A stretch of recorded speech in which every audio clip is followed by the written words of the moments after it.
वो है दया निधान करुणा के सागर पुरुषोत्तम, धर्म और मर्यादा के अद्भुत रूप। वो बसे हैं भारत भूमि के कण कण में, हर देह हर मन में। प्रभु राम प्रकाश है इस धरती के, दीपोत्सव का ये उत्सव राम विजय का उत्सव है।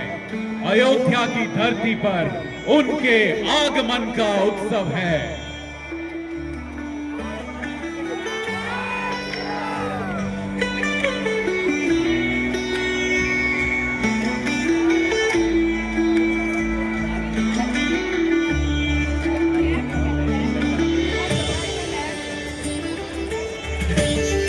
श्री राम सत्य है, श्री राम धर्म है। धनुष बाण है प्रतीक धर्म और सत्य की रक्षा के, श्री राम के वचन का। जब जब धर्म और सत्य की हानि होगी, प्रभु आएंगे, धनुष बाण उठाएंगे धर्म की रक्षा के लिए। भक्तों की भक्ति से जगमगाता हर एक धड़कन में बसा है एक ही नाम, जय श्री राम।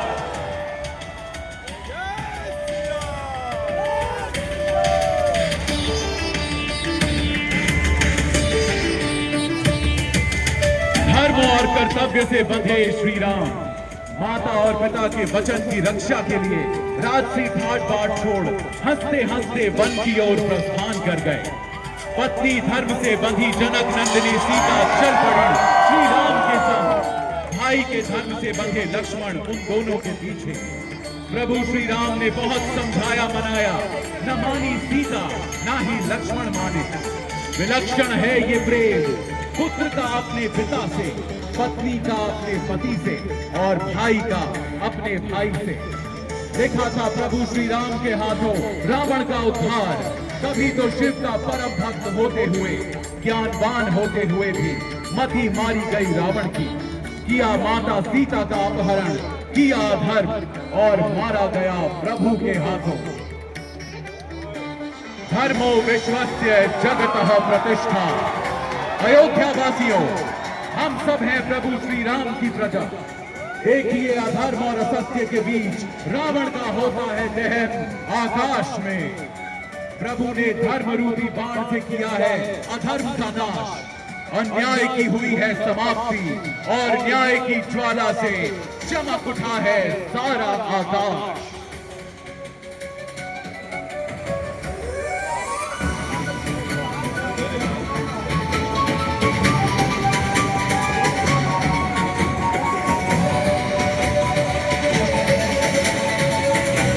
और अब देखिए रावण का अंत कर विभीषण को लंका की राजगद्दी पर बैठा प्रभु श्री राम, माता सीता, भाई लक्ष्मण और वीर हनुमंत के साथ पुष्पक विमान से अयोध्या की ओर चले आ रहे हैं।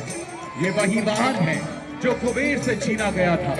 इसी वाहन से हो रही है 14 वर्ष लंबी वनवास की यात्रा की समाप्ति और एक नए धर्ममय युग का आरंभ। अयोध्या के लोगों, प्रभु श्री राम लौटे हैं अयोध्या को। अपने घरों को सजाएं, दीप जलाएं।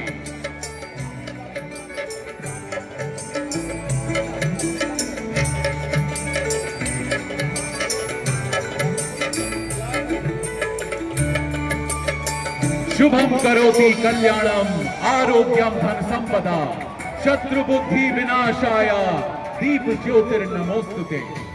आज का ये दीपोत्सव धर्म की स्थापना और न्याय का उत्सव है।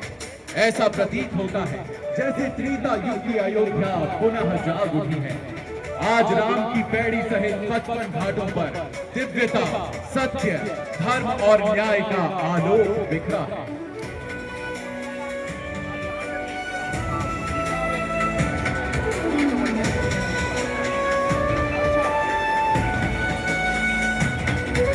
श्री रामचंद्र चरणौ मनसा स्मरामि, श्री रामचंद्र चरणौ वचसा गृणामि, श्री रामचंद्र चरणौ शिरसा नमामि, श्री रामचंद्र चरणौ शरणं प्रपद्ये। रघुनंदन के युगल चरणों की हम वंदना करते हैं।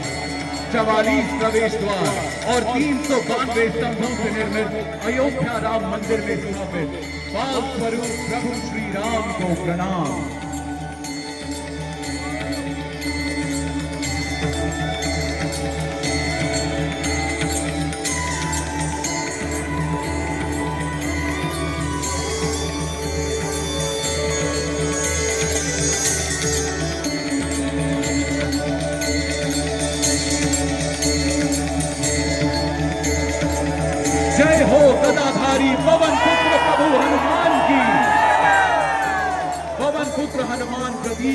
पवित्रता और आस्था का। अपने आराध्य श्री राम के प्रति बजरंग बली हनुमान का ऐसा समर्पण था कि उन्होंने अपने आराध्य के लिए हर बाधा को पार किया, समुद्र को लांघा, पर्वत को उठाया और अपने प्रभु का संदेश लंका तक पहुंचाया। हनुमान जाने नहीं जाते राम के बिना, और राम है अधूरे हनुमान के बिना।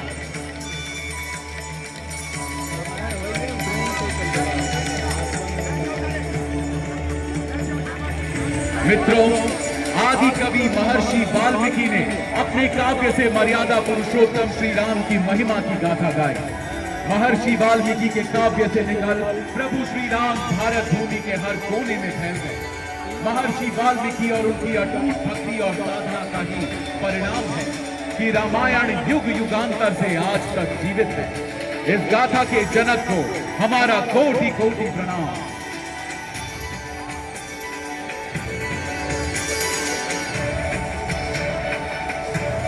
आदि कवि महर्षि वाल्मीकि ने देववाणी संस्कृत में राम काव्य की रचना की, तो वहीं महाकवि तुलसीदास ने रामायण को अवधि में प्रस्तुत कर इसे जनमानस के हृदय तक पहुंचाया। रामचरितमानस न केवल साहित्य का एक अनमोल रत्न है, बल्कि ये भक्ति की एक अनूठी परंपरा का प्रतीक भी है। देश की विभिन्न भाषाओं के विभिन्न कवियों ने अपने काव्य में अपने आराध्य प्रभु श्री राम की आराधना की है और भक्ति का रसपान किया है।